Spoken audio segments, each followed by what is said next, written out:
My name is Tyler Sadden, and I'm from Swift Current, Saskatchewan, and I presently live in Campbellton, New Brunswick.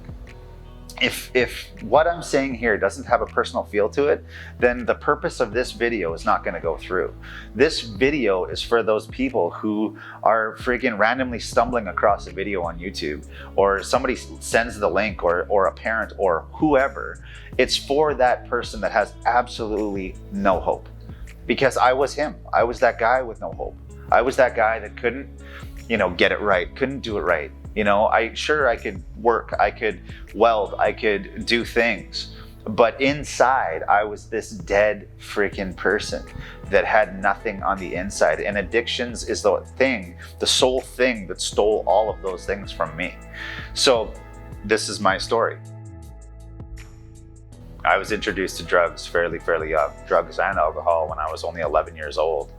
And it was something that I loved. I loved the drinking, I loved the drugs. And even though that first experience wasn't great, when you're 11 and you're drinking and you're doing drugs, the outcome is not going to be good. I didn't see my parents very often. My mom, yes, but my dad, I didn't see my dad very often. So that authority figure really wasn't there in my life. So I did my own thing. I basically did my own authority thing, and it wreaked havoc in my life. And after, drinking and drugs starting at 11, it just progressively got worse. I was addicted to alcohol virtually right away. By the time I was 13, 14 years old, I had already had alcohol poisoning, 3 or 4 times. And so I had already been kicked out of school and here and there, in trouble with the law, and everything else just kind of spiraled with that lifestyle of addictions. And it was a problem for me right away. I was in grade 8, grade 9 when cocaine kind of came into my life. And so that was part of my life for the next 20 years. I had to go to rehabs. I had got court ordered to rehabs. I had, because of the overdoses and because of, being in trouble with the law, I had to go to rehab quite a bit. So I went to quite a few rehabs to try to conquer this sort of addiction, this sort of thing which was leading me. And, I was completely, I don't know how to say it. I was completely submitted to the wrong things. I was completely submitted to the bottle. And I was completely submitted to the drugs. I'm just going to tell you this latter part of my addictions is because it's 20 years is a rinse, wash, repeat of addictions. 20 years of, the same thing. You can only say so much of that. I could tell you about all the overdoses, but that's not really relevant. I'm going to take you guys to the end of where stuff got real for me. So at the end of 2011, I had decided to quit my job. And over the next few weeks, things got pretty ugly. And I would say, probably for the next 4 weeks, I went on a good tear for the next 4 weeks. And I remember it was on December 23rd of 2011. And I just remember being in my apartment, and I had a bunch of, cocaine in front of me, and, some mushrooms and a bottle of gin and some booze or beer over here. And in my mind, I just didn't want to live. I didn't want to live anymore. And I had been suicidal quite a bit. I was a self-harmer for years before I even had addiction issues. And when I decided at the end of 2011 that, this is it for me. I'm going to probably blow my head off soon, because I can't get rid of this thing. It's just there all the time. I get up, I drink. I get up, I do drugs. I messaged a friend of mine who I was living with, and the friend that I was living with, he was working down in southern part of Saskatchewan, and I made a decision to phone him, and he messaged me, and he said, are you all good? You okay? And I was just like, yeah, I'm not doing very good right now. And my friend in particular, he shut the rig down, came back up to Swift Current, which was about a 5-hour drive. And he came in the door and he looked at me, and I was pretty messed up, but he says, okay, Sades, you're okay. What do you want to do? You want to go for a beer? Let's go for a beer. And so I remember with my buddy, driving down the road in his truck, and you know, you go this way, you can go to the bar, you go this way, you go to the other bar, or you go straight and you go to my dad's. And my dad's house was something that I had never really been to on a Friday night in my life, other than when I was a kid. And so I did go to my dad's house that night, and I remember, knocking on the door, and I remember my buddy, before I left his truck, he looked at me and he's like, "Hey, Sadden," he goes, "whatever you decide, I support you." And so he obviously knew for years that I had, you know, had a problem. And so I remember walking up to my dad's door, and I knocked on the door on that December 23rd, 2011. And my dad answers the door, and he opened his door, he welcomed me in, and I didn't want to see him. I didn't really care, honestly, I didn't. I asked him, "Okay, where's my stepmom?" And because my stepmom was the one person in my life that was really real about my problems. She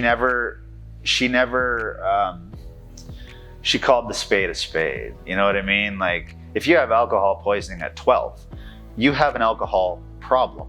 That's what it is. And so when I was 5, she became part of my life. And she was very real with my life. When it came down to brass tacks and wanting to quit, she's the only person that I ran to. And I remember she came and she seen me, and I remember just hugging her at the top of the stairs, and I just started wailing. And I was like, if this is life, then I'm out. I'm done. I can't do it because this is too much. And so I ended up going to the emergency room that night because I was quite suicidal. So they decided to put me in I went in the psych ward. I was there for 2 weeks, and something really important in my journey happened at that point. And it was on January 1st of 2012. And January 1st of 2012 was a Sunday, and I was still in the psych ward. But I got invited to go to church, and like, I had never been to church other than weddings and funerals. So I thought, you know what? I mean, there's got to be something there. So I went. There was 500 people there, and it was packed. And I remember, like, you keep in mind, I was still in this rehab, or in this psych ward at the time. And I went into the church, and I could hear these people singing, and they were singing this one particular song, and it was called "Shout to the Lord." And I can't explain to you what that made me feel, because in addictions, you don't know feelings. You know happy and you know mad. The rest, they fall into one of those two categories. You're so out of tune with your emotion, you don't know what's going on. And so for me, I remember I was chewing a piece of gum, and I could just feel myself wanting to cry, and I could feel myself getting emotional, and I didn't know what to do. So I was chewing that gum as hard as I could chew that gum to show, like, you know, maybe it was the fact that I thought showing this emotion would have been a form of weakness. And there's these people in front of me, and I'm like, you know what, I can't do this in front of these people. But what had happened is, after that, I had went home because I had had a day pass from the psych ward. And I went to my apartment, and I went onto the TV, and I typed in "Shout to the Lord." And when I typed that in, I sat there for the next probably 30-45 minutes and just wept about whatever this was they were talking about. And you know, we talk about our higher power, we believe in this, we believe in that, or whatever. I just knew there was something different about this thing that this lady was singing about. And hearing all these people at this church sing to this Lord. And so for me, this was kind of like a one of the most important parts, if not the most important part in my journey of recovery, was that specific day and going to church for the very first time. And so, but it wasn't all just rainbows and lollipops. I didn't accept Jesus in my heart. I didn't accept anything like that. I was just, okay, there's something there. I don't know what it is. But in the next 2.5 months after that, you know, going to church, I ended up going to a rehab, and I didn't have a very good experience at that rehab, but I'd already done it once. And it didn't really work for me, and I ended up leaving that rehab early. And for the next 2 weeks after that, I went on a pretty good tear. when I was in addictions, there was a few things that I had like these little kind of rules that I didn't break. You know, one of them was, you know, you never did drugs in the house where there's kids. You know, that was just one of my rules. I just never did, because I didn't like to be around kids like that. And you know, that was just one of my particular rules. Another one was like, you don't rip people off. If you're going to sell drugs, you sell drugs. You know, you don't rip them off. Anyways, so I remember we smoked about, I don't know, 6 or 7 grams of crack. And I was about to leave with the mom and with the lady, and we were about to go across town and pick up some more drugs. And before I was like, you know, I put my hand on the door to leave, and I heard a baby cry. And I didn't know that this baby was in the basement when we were smoking crack the last, you know, 2 hours. And I don't know if you remember in movies, or you see in movies where they kind of like the tunnel vision comes in and then things get a little echoey and stuff like that. I knew in that moment I was going to kill myself. Like, there was a few things good I could do in my life. One was weld, and one was party and do drugs. And I broke my rules. So I'm not even good at that now. And I don't have my job anymore. So what is my purpose on this planet? My purpose is not to do this, and it's not to do this, because I can't do this and I can't do this. And when I heard that young guy, Jaden, when I heard him crying, that's what happened in my head was that, you know, I knew that night something was going to happen. And I remember going across town to this other place, getting some drugs. No, I didn't get any drugs. I didn't get any. The guy had put them in my hand, and I never ended up getting any. And so when I left with the girl, I went back to my apartment, and I said, "Hey, listen, I'm going to go in, and I'm just going to get some stuff, and you know, we'll leave after this." And so I ended up going home, and I shut the door and I locked it, and I texted her and I said, "Listen, I'm not coming. I'm out." And this lady, you know, bless her soul, because she thought that I was just holding out on her. She thought that I was just holding these drugs to myself, and which I wasn't. In that moment, I knew I was going to do something to myself. And so I remember going into my buddy's room, and he had a gun in his room, and I remember having the gun in my mouth. And I'm like, what stopped me from doing that was really, you know, my mom was my landlord. And I thought if I blew my head off, she's gonna come and she's gonna see all this, you know? And I remember just kind of putting the gun back in his closet. And when I looked down, there was a blade there, an X-Acto knife. And I grabbed that blade and I went into the kitchen and I carved across my wrist as hard as I could. And when I did that, it was immediate. There was blood on the roof. There was blood on every pulse. There was blood everywhere. And I made my way around the kitchen and back into the bathroom, and I was in the tub, and I remember my hand was kind of gibbled up a little bit because I think I nicked some tendons in there and cut some tendons and whatever else. And I did the other one as well. And like in that moment, I didn't really feel anything. I was just desperate trying to get away from addictions. I was just desperate trying to be done with this crazy thing. And when I cut my other wrist, I remember just being in the tub, and it was quite graphic. I mean, you can think you know what you see, you think from movies, and you think you know what it looks like, but I promise you, unless you've been on that blade end, you don't really know.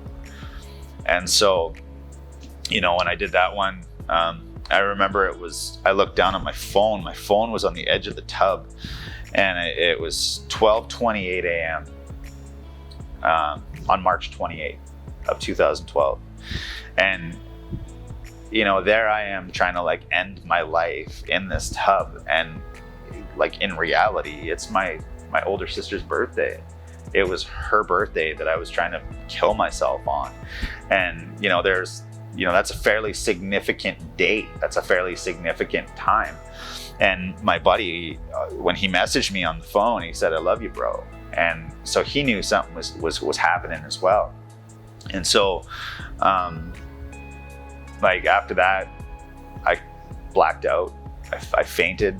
And I don't know how I made it into the hallway, but I made it into the hallway. And then I remember being, laid out on the ground like this, and there's two, fairly significant puddles of blood that were by my left and my right. And I don't know how, but like bang, bang, bang. And there was the cops at the door.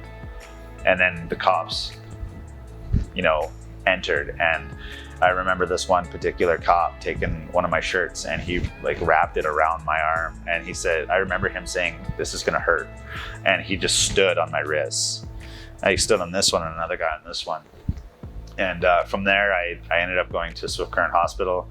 And then they took me right away up to St. Paul's for an emergency surgery in Saskatoon. And they repaired up my wrists, and after that I was in the psych ward in Swift Current for a few weeks.